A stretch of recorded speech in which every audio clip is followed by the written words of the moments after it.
And today I'm going to be talking about that final, a summary of it, and three other topics that aren't about tennis because I couldn't fill it up with all tennis. Jaylen Brown selling his penthouse in Boston. Was the second topic. John Morant, there's a report I saw that he's supposed to be traded in the next month, and then the NCAA tournament expanding to 76 teams, which happened a while back, but I wanted to talk about it.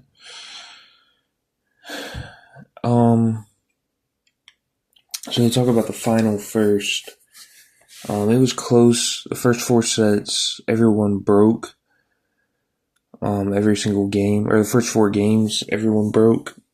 And it was 2-2. Then Kwalinska won another game, and I think she was serving.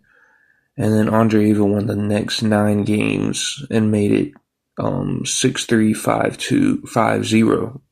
And Kwalinska ended up winning the next 2 sets after that to make it 5-2, and then it was 6-2 in the last set. Andreeva won.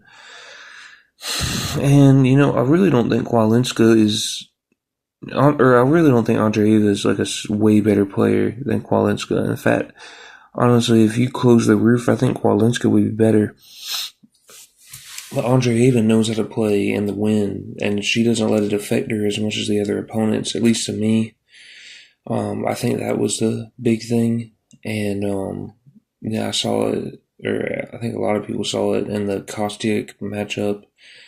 Andreeva was, dominating Kostyuk, and they put the roof up, and Kostyuk made it more of a game and moved around better and was in a better rhythm.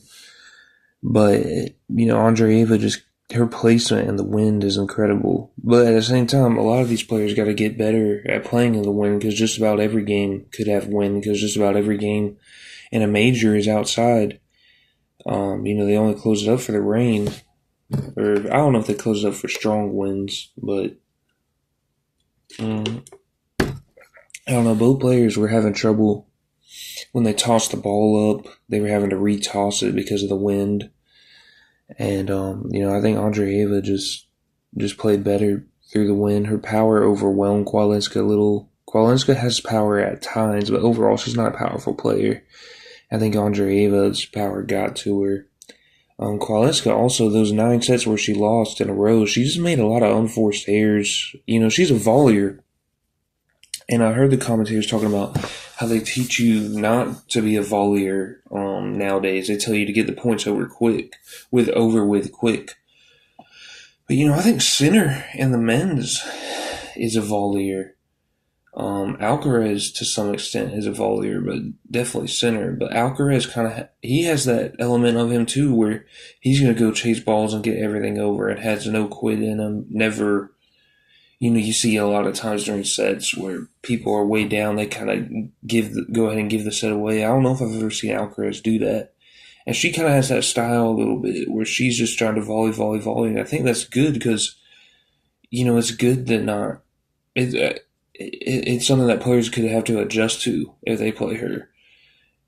But, a lot of times through the volleys today, Andreeva handled it really well, and Kwalinska made a lot of unforced errors. So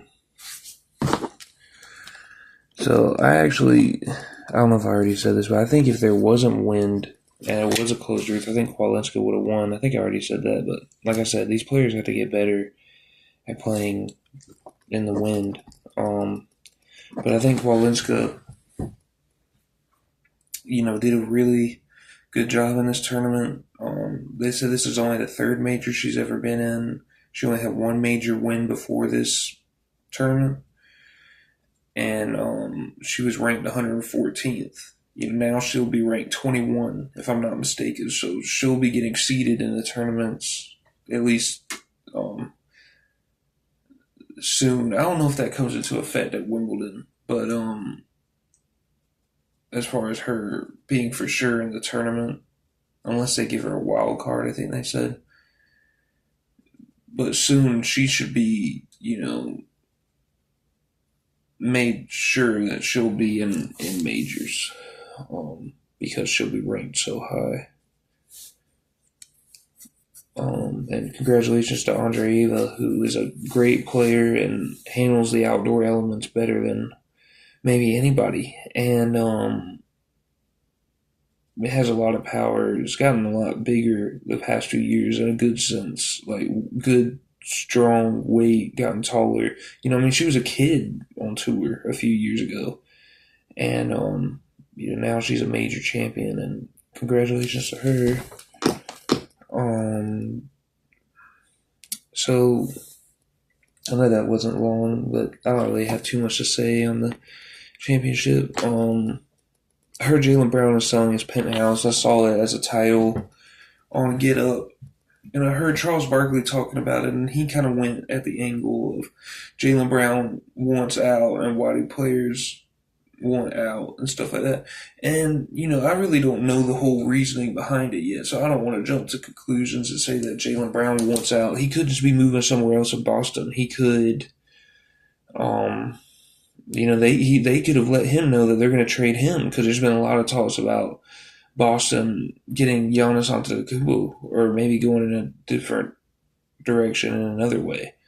Um, the things I've heard from Jaylen Brown's mouth is he wants to be there next year.